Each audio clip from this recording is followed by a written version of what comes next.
Spirits obviously high back at home in one more game before another much needed bye, I guess.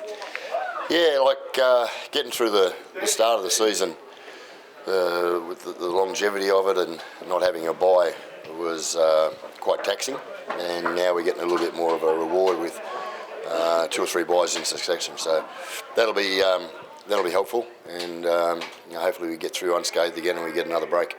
Obviously, a forced change with Papa going up into Maroon's camp. He said yesterday that he thought you might have had an inkling that it was coming. Is that right? Oh, look, there's probably too much talk and too much positive talk around. And also a decision that I think was right for Queensland.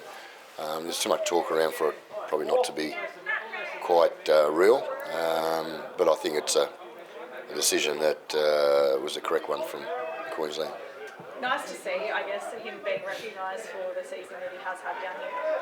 Yeah, it's the recognition of being selected. I feel it's paid him the respect of what he's done for Queensland, and paid him the respect of now. Well, they trust him obviously, but paid him the respect of complimenting his form of the season. He's been very consistent, and he's played some of his best football this year. As a Blues man, though, you're probably hoping that he has a bit of a quiet game.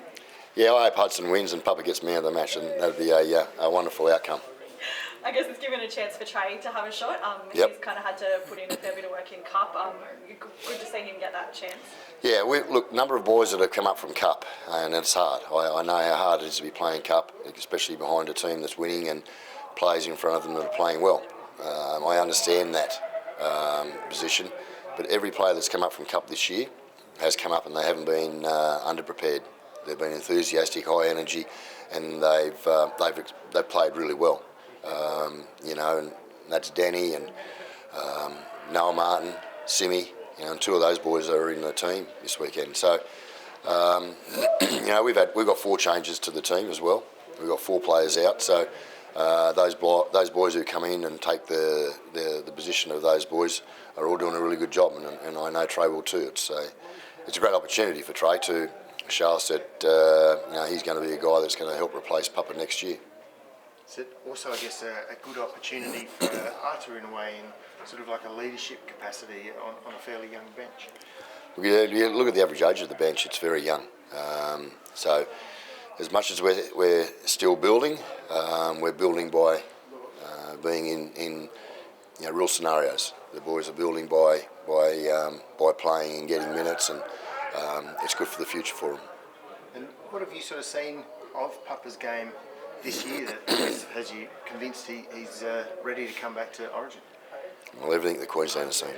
It's the impact he has on players around him, the impact he has on changing pieces of momentum in the games.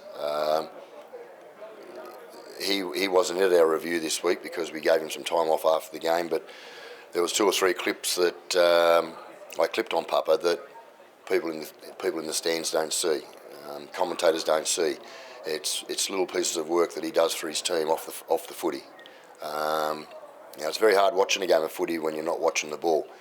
But I watch when reviewing or previewing. I watch a lot of football where it's not watching the ball. It's watching what players do off the ball, what they do for their teammates. And I showed 2 or 3 clips this week on Josh, his contributions off the footy, and players appreciate it. Can you sort of let us know what those sort of little... I don't want to get into it. It's hard enough explaining that. Yeah. Stick, how much of a difference does it make to morale being back at home this week? Look, they're great travellers, our players. They enjoy getting away, but I know staying back here now, and some have got young families, others got a 1.5-week-old bub. It's comfortable. It's nice being back home, and what's been really pleasing is we've had some very good form at home, and every game's been a massive crowd and a massive atmosphere, and it's good fun. That's why we play the game. You want to enjoy that atmosphere. You want to be playing good footy, and having those atmospheres that we've had over the past 8 or 10 games we've had here has been a real highlight. You've had the last 2 games get away to a pretty good lead and then have the opposition sort of give you a scare in the second half. What have you been taking out of those games? Oh, it's possession and field position. They go hand in hand. Also that, when you're down 16 points or 18 points, the shackles are off too. There's no pressure on you. So you're either going to get beaten by 30 or you're going to get back into the game. And you got to remember that every football team has players or capabilities to beat the opposition. And when you look at that football team we played against last week, when they came back into that game in the second half, we knew we had to attack the second half. We knew that they had the ability to come back. So the last two games, if we hadn't prepared the way we prepared, we get beaten. And Toppin, he said yesterday he was going to test his finger out. How did he go? Good? Well, I just asked him how his fingers were, and he said they're still there. So take out of that what you can. So I'm glad they're still there.